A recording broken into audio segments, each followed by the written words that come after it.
MCU, Marvel Cinematic Universe. Siapa sih yang nggak tahu studio film yang bikin film Iron Man, Captain America, Ant-Man, Guardian of the Galaxy, Black Panther, Avenger, dan superhero-superhero lainnya? Setiap kali rilis film selalu ditunggu-tunggu sama banyak orang. Bahkan saking suksesnya Marvel, film mereka yang Avenger Endgame sampai saat ini masih jadi film dengan keuntungan terbesar. Kebukti kan kalau emang dulu MCU itu hype-nya gak main-main, fansnya banyak dan di mana-mana. Tapi kamu sadar nggak sih, belakangan kok pada kritik film Marvel ya? Dan paling banyak tuh kritik soal CGI-nya Marvel makin kesini makin jelek.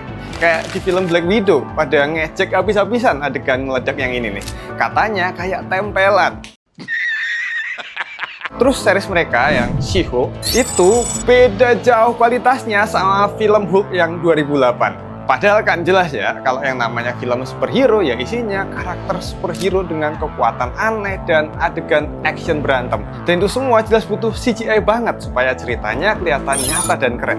Jadi kalau CGI-nya Marvel jelek, ya ngaruh banget dong kualitas filmnya. Padahal dulu tuh bagus loh CGI-nya Marvel, dan yang nonton tuh enjoy-enjoy aja. Jadi ada apa? Kenapa kualitas CGI MCU kok turun? Apakah ada hubungannya dengan MCU yang berada di bawah Disney? Atau jangan-jangan karena MCU udah nggak peduli lagi sama kualitas film mereka? Jadi aku Lah Junta sebagai seorang visual effect artist yang juga penikmat film akan mencoba mencari tahu alasan dibalik turunnya kualitas visual effect MCU bareng kamu di video kali ini.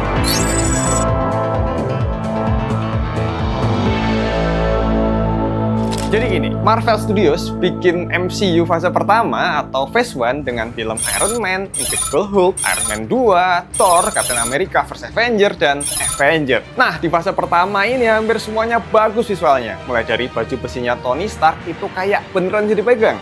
Beratnya kerasa banget, detil lecet-lecet dan refleksi yang bikin kesannya baju besinya Tony Stark ini realistis banget. Padahal semua adegan Om Robert Downey Jr. kalau pakai baju besi itu semuanya visual effect yang pakai CGI. Kemudian musuh Captain America yaitu Red Skull, selain make up, lubang hidungnya itu juga visual effect. Belum lagi Chris Evans yang dibikin badannya jadi kecil di film dan kelihatan nempel-nempel aja mukanya. Kemudian Hulk di Avenger. Itu gila, kelihatan realistis di tahun film itu masing-masing rilis. Semua film fase pertama memang banyak visual effect-nya. Tapi karena lingkup cerita yang masih belum terlalu luas, visual effect di fase pertama ini nggak sebrutal di MCU fase kedua. Di fase ini, Marvel semakin berani bikin cerita yang skalanya lebih luas, kayak Thor The Dark World, yang ceritanya gini kebanyakan di luar angkasa. Yang jelas jumlah visual effect dan CGI-nya banyak banget buat bikin lingkungan planetnya, musuh-musuhnya, dan kekuatan-kekuatan Thor yang makin kuat. Belum lagi fase kedua ini munculin The Guardian of the Galaxy yang punya tokoh pohon yang bisa ngomong dan rakun yang bawa senjata. Udah salah satu karakter utamanya CGI, tempat cerita mereka juga luar angkasa lagi, yang berarti CGI dan visual effect di mana-mana.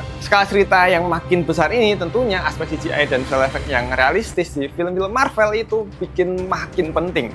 Dan sampai puncaknya di fase ketiga yang gila, skala ceritanya udah kemana-mana. Ada yang menembus dimensi kayak di Doctor Strange, bikin pertarungan gila antar tim di bandara yang bandaranya aja itu nggak ada di film Civil War. Terus menghancurkan planet di Guardian of the Galaxy Volume 2. Sampai puncaknya di Avenger Infinity War dan Endgame yang memunculkan Thanos, musuh utama dari saga fase pertama sampai 3 ini. Thanos dibuat sedetil mungkin, bahkan di kulitnya ada rambut-rambut kecilnya. Skala visual effect dan CGI di sini udah nggak ngotak lagi banyaknya. Dan di sini membuktikan bahwa dengan CGI yang bagus, maka bisa bikin ceritanya makin bagus dan ngena ke penonton.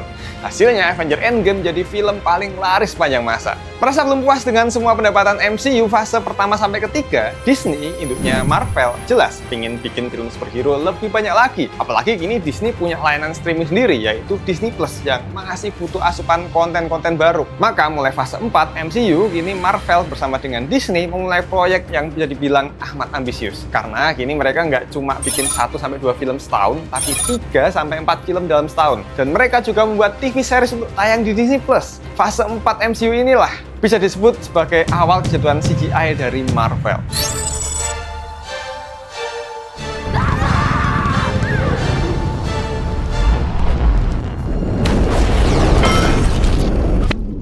Marvel tuh aslinya gini, kalau kamu lihat dulu Marvel waktu awal banget MCU, dalam setahun maksimal mereka rilis 2 film. Di fase ketiga baru mulai mereka rilis 3 film per tahun. Dan Marvel dulu tuh nggak terlalu bergantung sama green screen.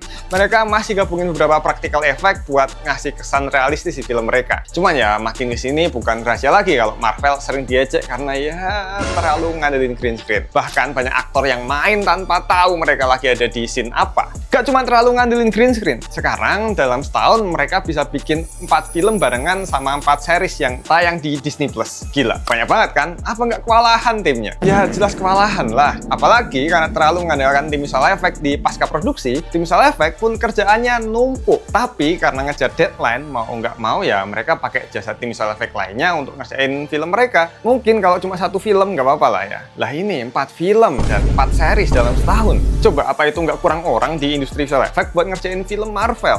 Ya kekurangan lah, makanya dilempar ke tim-tim lainnya yang udah punya deadline mepet juga. Para seniman visual effect yang bekerja untuk Marvel itu mengaku sering dipaksa menyelesaikan proyek dalam waktu yang nggak masuk akal. Hasilnya banyak efek visual yang kelihatan terburu-buru dan kurang mateng. Bahkan beberapa studio visual effect sampai nolakin proyek Marvel karena tekanan kerja yang luar biasa besar. Efek visual film-film terbarunya Marvel juga sering nggak konsisten. Ada adegan yang terlihat detail, tapi ada juga yang berasa kasar dan kayak belum kelar. Banyak revisi itu dilakukan di menit-menit terakhir yang akhirnya membuat kualitas CGI jadi berantakan. Para pekerja visual effect juga mengaku kelelahan akibat jadwal kerja yang terus berubah dan tekanan untuk memenuhi ekspektasi tinggi dalam waktu yang singkat. Beberapa fans berat Marvel tuh nyebut bahwa film-film lama kayak Iron Man dan Captain America Winter Soldier menggunakan efek praktikal yang lebih seimbang. Sementara film-film terbaru kayak Ant-Man and the Wasp yang Quantumania itu bisa dibilang lebih kayak video game dibanding film blockbuster. Pencahayaan yang buruk, animasi karakter yang kaku, dan efek visual yang rasa kasar. Lihat aja nih karakter MODOK. Kocak banget kan wujudnya. Jelas hal ini membuat banyak fans kecewa.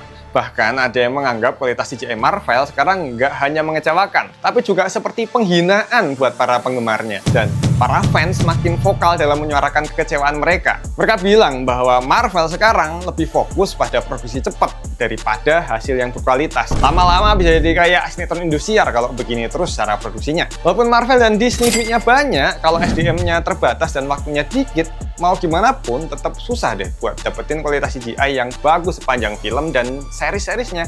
Apalagi kalau jumlahnya sebanyak itu. Studio visual effect kan juga ngerjain proyek dari studio lainnya, nggak cuma Marvel aja. Ya intinya aku nebaknya alasan utamanya visual effect Marvel jelek karena mereka ngutamain kuantitas daripada kualitas. Dan banyak kok yang setuju juga sama aku. Nggak cuma CGI yang jelek, banyak juga yang ngerasa kalau cerita di MCU tuh udah nggak seseru fase-fase MCU sebelumnya.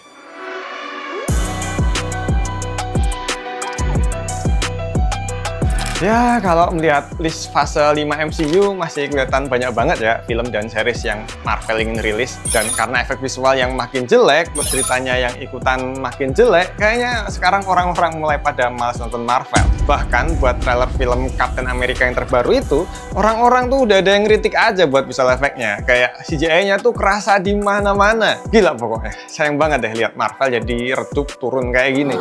Padahal aku udah ngoleksi berbagai macam merchandise dari Marvel loh. Lihat nih, lucu-lucu, gemes-gemes banget kan. Harganya juga gemoy-gemoy. Kalau pakai ini tuh rasanya keren banget. Karena aku berasa jadi bagian dari MCU fase 1 sampai 3. Waktu lagi jaya-jayanya Marvel, kamu juga harus punya ginian. Biar pada tahu kalau kamu adalah fans dari fase pertama sampai ketiga. Sayang sih mengingat masa kejayaan Marvel dan mungkin karena penonton Marvel makin sini makin berkurang, sekarang dari MCU lagi puter otak. Nyari cara biar bisa balik sama berjayanya kayak dulu. Termasuk ngundang aktor lama buat main lagi tapi jadi karakter baru. Mungkin karena tahu aktornya punya banyak fans kali ya. Makanya disuruh main lagi tapi beda karakter. Tapi ya masa sih Marvel gini amat dah. Buat series-series Marvel juga ada kok yang bagus dari cerita dan visualnya juga. Tapi apa harus banget rilis 4 TV series dalam 1 tahun?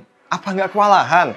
Masa nekat rilis yang kayak ginian tuh visual effect-nya Marvel? Ya, emang sih, masa tuh selalu berubah. Dulu Marvel bagus, sekarang agak turun. Sama kayak dulu tiap minggu pagi ada anime, sekarang udah nggak ada. Dan aku yang kangen sama anime minggu pagi, udah mencoba mencari alasan hilangnya anime minggu pagi. Ada di video yang ini ya. Tonton kalau kamu suka nonton anime di TV minggu pagi. Cepetan.